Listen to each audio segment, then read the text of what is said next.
Hello everyone, আমি মৌসুমি। আবার একটা নতুন ব্লগে তোমাদের সবাইকে স্বাগত। তো সকাল সকাল রেডি হয়ে গেছি। আজকে আমাদের দীঘায় শেষ দিন, তো এটা আজকে তৃতীয় দিন। তো সকালবেলা আমাদের 9:30টার মধ্যে রুম ছেড়ে দিতে হবে। তো তার আগেই আমাদের সব প্যাকিং করে রেখে দিয়েছিলাম রাতে। তো রেডি হয়ে গেছি সকালবেলা ফ্রেশ হয়ে। সবাই কেউ স্নান করেছে, কেউ স্নান করেনি। তো যাই হোক, আমরা স্নান টান করেছি কয়েকজন।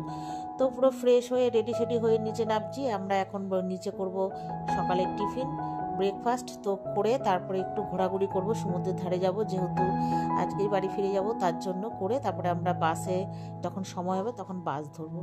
তো চলে এসেছি নিচে হোটেল রুমে। আমাদের অর্ডার করা হয়েছিল পুরি আর ছোলার ডাল, নাকি ঘুগনি দিয়েছে। আর ওখানে রূপরানি খাচ্ছে মুড়ি, যেহেতু রূপরানি মুড়ি খেয়ে অভ্যস্ত, ও মুড়ি খেতে ভালোবাসে। ও লুচি পুরি খেলে ওর প্রবলেম হয়, ওর জন্য খায় না। তো আমরা সবাই লুচি পুরি খেলাম, আর রূপরানি খেলেও মুড়ি, আর তার সাথে আমাদের নেওয়া হয়েছিল ডিমের অমলেট। তো খাওয়া দাওয়া করে এবার অনেকটা যেহেতু হাতের টাইম, তো কি করব, আরেকবার সমুদ্রের দিকে সবাই আসছে। আর আজকে প্রচণ্ডই রোদ উঠেছিল, যেই রোদটা আর কি গায়ে লাগাচ্ছিল, মানে লাগছিল আর কি, প্রচণ্ডই মানে অস্বস্তি ফিল হচ্ছিল আর কি, মানে বিরক্ত একটা ভাব। তো যাই হোক, তারপর লাস্টের দিকে আমরা সবাই এবার এক পা দুপা করতে করতে সব এবার আসছি সমুদ্রের ধারে। একটু কয়েকটা ফটো সেলফি তুলবো, তারপরে হয়তো সমুদ্রের ধারে একটু দাঁড়িয়ে দেখবো। আবার কবে না কবে আসবো তার তো ঠিক নেই। তো যেহেতু আজকে বাড়ি চলে যাবো একটু পরে, তো একটু দাঁড়িয়ে আর কি দেখবো। তো ওই জন্য এগিয়ে যাচ্ছে। আর এখানে মোটামুটি যেহেতু 10টা 10:30 বেজে গেছে, তো দোকানপাট মোটামুটি সবাই খুলছে।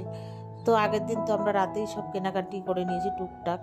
ওগুলো কি কি কিনেছি বাড়িতে গিয়ে তোমাদের সাথে শেয়ার করবো, অবশ্যই তোমরা দেখো। তো যাই হোক, এখানে দেখো এই দোকানপাট। আর এখন বলতো কি ট্যুর, মানে যেহেতু এখন সবার ওয়েস্ট বেঙ্গল বোর্ডে এক্সাম চলছে বলে ওদের এখন মানে ওই জন্য ভিড়টা একটু কম। তো ওই জন্য অনেক দোকানপাট বন্ধ রেখেছে। তো যাই হোক, আমরা ফাঁকায় ফাঁকায় বেশ ভালোই ঘুরেছি। তো চলে এসেছি মোটামুটি সমুদ্রের ধারে। তো এই দেখো, আজকে বেশ মোটামুটি লোকজন আজকে তাও আছে, সকাল থেকে অনেকে স্নান করছে। আর এখানে যে নৌকোগুলো, তারপরে যে কি বলে আরও কী সব আছে, অনেকেই চড়ছে। তারপরে ফটোগ্রাফাররা তো মাথা খেয়ে নেয়, ফটো তোলো করে। তো তারপরে ওই যে আমার মেয়ে, আমি, রূপু সবাই এসছে, আর মা মাসিরা সবাই এসছে। আর নিচে নামেনি বলতে এত রোদ উঠেছিল, ওই জন্য আর মারা আর কি আর নিচে মানে এই খানটায় আসেনি, ঢালটায়। তো আমরা এখানে দাঁড়িয়ে দাঁড়িয়ে অনেক ছবি তুলেছি, তারপরে রিলস করেছি, ঠিক আছে। আর আজকে বেশ ভালোই লাগছিল, কেন জানি না, বাড়ি ফিরবো হয়তো ওই জন্য। তো মনটাও খারাপ লাগছিল। আর আজকে এই কদিন ভেবেছি কখন বাড়ি চলে যাব, কবে বাড়ি যাব, আর ভালো লাগছে না। আর আজকে যেই যাওয়ার সময় আর ভালো লাগছে না ছেড়ে আসতে, এটাই হয় আর কি। তো তারপরে দেখো এখানে ওই আর কি, এখানে বেলুনগুলো সব স্টল বসেছে বেলুনের। তো এখানে দাঁড়িয়ে দাঁড়িয়ে আমরা কয়েকটা সেলফি তুলেছি। তো এই যে আমি, তো অনেকক্ষণ পর তোমাদের সামনাসামনি আবার সাক্ষাৎ হলো।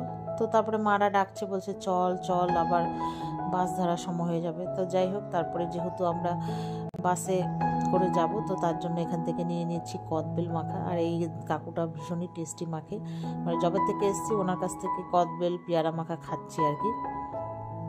তো এখানে নাকি আনারসের দিনে জানো তো আনারসের বিক্রি হয় মাখা। তো ওখানে আমার মিষ্টি জল, মানে মিষ্টি আমড়ার খাওয়ার ইচ্ছে ছিল, কাকুগুলো শেষ হয়ে গেছে, একটাই ভাব পড়ে আছে, তাও সেরকম ভালো না। তো যাই হোক, এখানে কদবেল নেওয়া হলো, কদবেল আর নিল রূপরানি খাওয়ালো আমাদের সবাইকে, খুব টেস্টি করে মাখে, এর আগের দিনও খেয়েছিলাম। আর মাসি খাওয়ালো বলতে মাসি নিয়েছে প্যারাটা 95 টাকা নিয়েছে, আর কদবেল দিয়েছে 50 টাকা। মানে পেয়ারাটার সাইজটাও অনেক বড়, তোমরা দেখো। আর খুব টেস্টি করে মেখেছিল। আমরা বাসে করে নিয়ে যাব, আমরা বলেছি যেহেতু এখন লুচি পুরি খেয়েছি, ঠিক আছে, ওই জন্য এখন খাবো না, বাসে গিয়ে খাবো। যেহেতু দুপুরে আমরা বাসে থেকে নেমে খাওয়া দাওয়া করবো না, একবার বাড়ি গিয়ে খাবো, এর জন্য। তো এই যে দেখো পেয়ারাটা খুব মিষ্টিও ছিল পেয়ারাটা, কাকু বললো খুব ভালো জায়গার কি জায়গার পেয়ারা আর কি। যাই হোক, তারপরে পেয়ারাটা মাখাটা খুব ভালো হয়েছিল। আমরা যেহেতু ঝালের পরিমাণটা একটু কম খাই, সেই জন্য আর কি অত ঝাল দেওয়া হয়নি। তো যাই হোক, ওখানে পেয়ারা ঠেরা মেখে এবার কমপ্লিট হয়ে গেছে। এবার একটু টেস্ট করতে দিয়েছি রূপরানিকে। তো আমাকে বলেছিলাম, আমি বললাম না, রূপরানিকে দিন, একটু ভালো বোঝে। তো মাখার পরে সব ঠিকঠাক আছে নাকি দেখার জন্য। তো যাই হোক, ওখানে বললো সব ঠিক আছে। তো ওই যে প্যাকেট করা, আমি বললাম কাকু প্যাকেট দাও, একটা দুটো থালা দিয়ে দাও, আমরা যেহেতু বাসে বসে খাবো। বললো হ্যাঁ দেবো। তো ওই যে দিয়েছে। তো মোটামুটি আমাদের ডান। এবার আমরা চলে এসেছি বাস ধরে বাড়ি। তো আর সারাদিন ভিডিও করিনি, মানে সারাদিন বলতে আমরা চলে এসেছি 4:30টার সময়। তো এখন বাজে ওই 7:30টার মতন। তো এই যে দেখো গিফটগুলো কী কী দিয়েছে, আবার রূপরানীকেও দেওয়া হয়েছে, ও নিয়ে চলে যাবে বলে, তাই একবারই তোমাদের সাথে শেয়ার করে দিলাম। এই যে কৃষ্ণটা দেখছো, রাধাকৃষ্ণটা, এটা আমাদের মাসি সবাইয়ের জন্য একটা করে গিফট করেছে। আর ঝুড়িগুলো এগুলো মা দিয়েছে রূপরানীকে ও ঠাকুরের জন্য। আর এই আয়না একটা মা কিনেছে ঘরের জন্য, আর আমার মাসিকে একটা কিনে দিয়েছে একই ডিজাইনের সেম। ঠিক আছে, আমাকে বলেছিল কিছু নিয়ে, আমি বললাম দরকার নেই, আমি কিছু নেবো না, কী নেবো, সবই আছে। তো আর মেয়েকে একটা ওই যে ব্যাগ কিনে দিয়েছে। এখন কি ব্যাগগুলো বেরিয়েছে ছোটো ছোটোর মধ্যে, বেশ ভালো, ওই এগুলো আর কি। আর এই আমার বরকে যে একটা সাপ, এটাকে নিয়ে সবাইকে ভয় দেখাচ্ছে, দেখো কি বাজে বিচ্ছিরি টাইপের দেখতে। আর আমার মেয়ে যে ব্রেসলেট কিনেছে ওর বান্ধবীদের জন্য, 3 জনের জন্য 3টা, আর ওর জন্য একটা কিনেছে। তো তারপরে যেহেতু ভাত সেরকম খুব একটা খাওয়া হয়নি, তো বিকেলবেলা চাউমিন করেছে মা, আমাকে বলেছে, আমি রূপুকে বললাম একটু করো, সবসময় নিজের হাতে চাউমিন খাই তো ভালো লাগে না। তো রূপু করেছিল চাউমিন, আমরা সবাই মিলে খেলাম। তো চাউমিনটা খুব ভালোই হয়েছিল।